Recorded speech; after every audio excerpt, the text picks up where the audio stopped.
It's a beautiful day for flying, but I wonder if I'm busting any airspace. It's pretty crowded out here. And how about the Part 103 rules for ultralights? Well, let's look at that.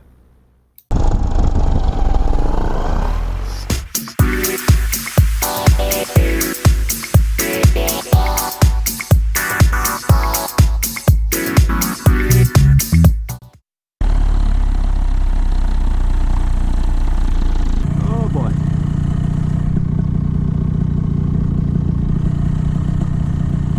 Right now it should be a Ford. Oh, look at that.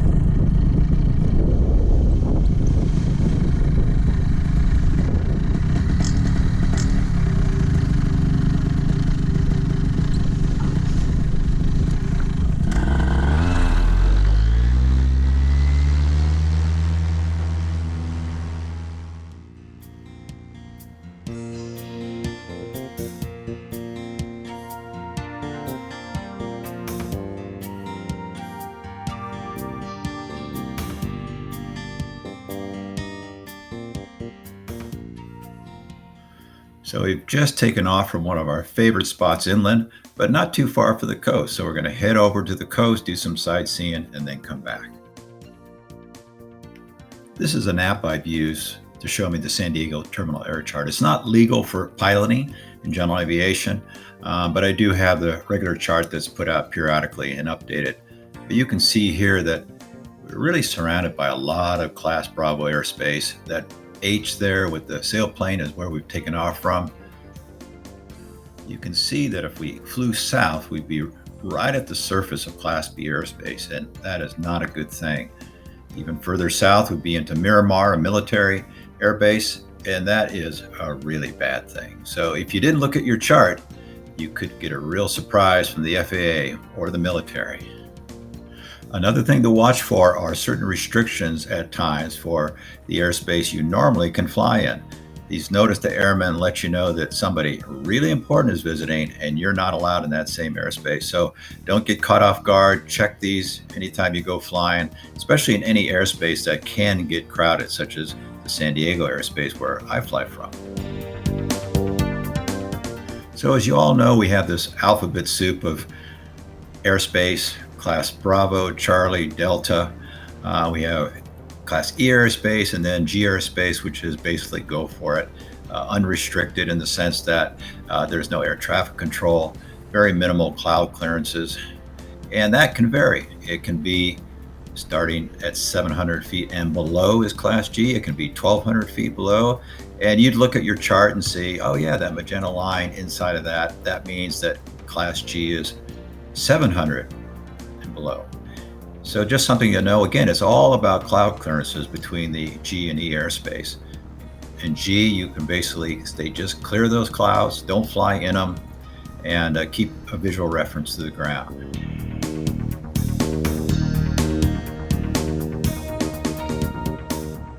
You can see that I'm surrounded by a lot of congested areas, which is the yellow on the chart. So how do I stay legal within Part 103 and not fly over congested areas? Certainly houses are considered congested areas. Any congregation of people on the ground is considered congested areas. Parks with people, beach with people on it. So just have to stay away from it and make my way over areas that just don't have, like I said, housing or any other structures that could be interpreted as a congested area. So in San Diego, that can be a little bit of a challenge, but there is areas to do that.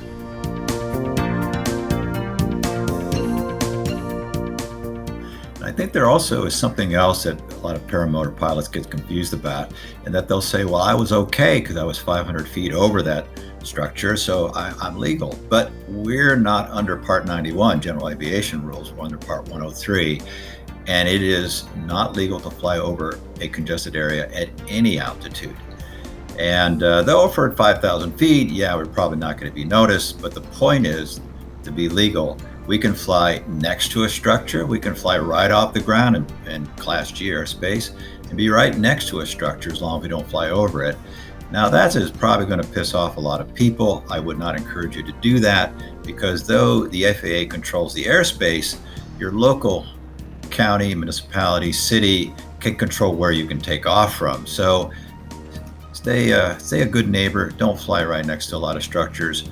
Let people see you from above and admire how quiet and how gently we move through the air. I think another area of confusion is a special classification of Class C airspace, and that's when it's part of a control tower airport, and Class C actually is all the way to the ground. That basically gives the tower greater control in separating aircraft coming in, landing, and taking off. And we are not allowed to fly into that unless we do have permission from air traffic control. I've had some pilots say, well, that's Class E, I can fly through it. And no, you're actually busting airspace.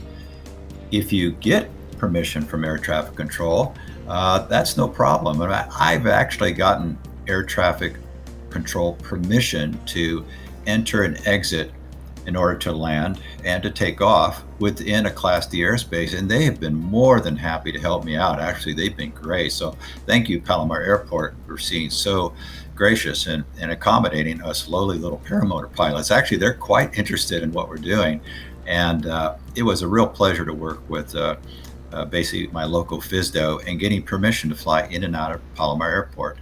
So anyway, something to keep in mind: don't bust airspace, get permission, and keep everybody happy.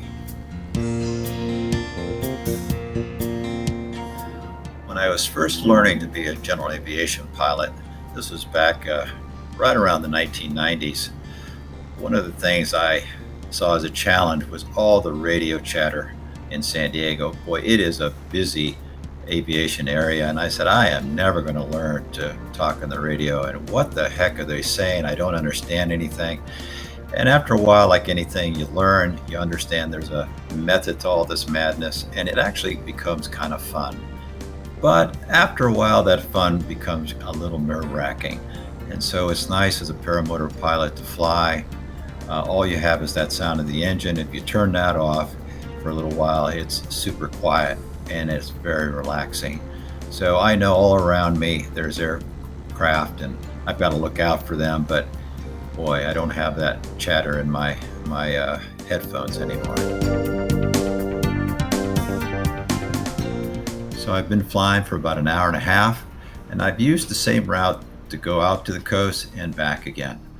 Again, winding my way, not going over any congested areas. I pretty much was in Class G airspace the whole way, just staying clear of the clouds and not flying in them. Again, a beautiful day to fly. And I always love landing. There's something about the landing, just seeing this ground come up, getting out, getting prepared, and making sure I don't botch it, of course. And always flying with some friends is just an added bonus.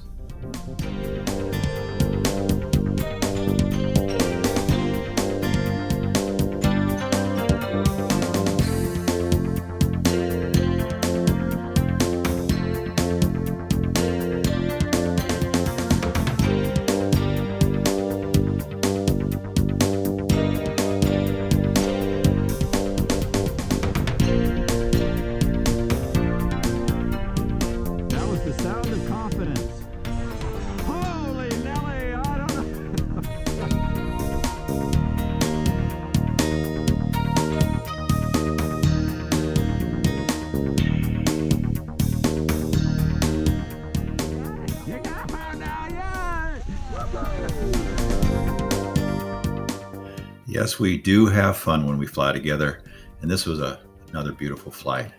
I hope you enjoyed the video. It was not meant to be an instructional video, but simply a representation of the airspace around the area I fly and how I try to stay legal within Part 103, and hopefully it encourages you to do the same thing. Certainly the best resource out there in general is the FAR AIM handbook. It's a fascinating read, especially if you're trying to get to sleep at night. Thanks again. Happy flights. Take care.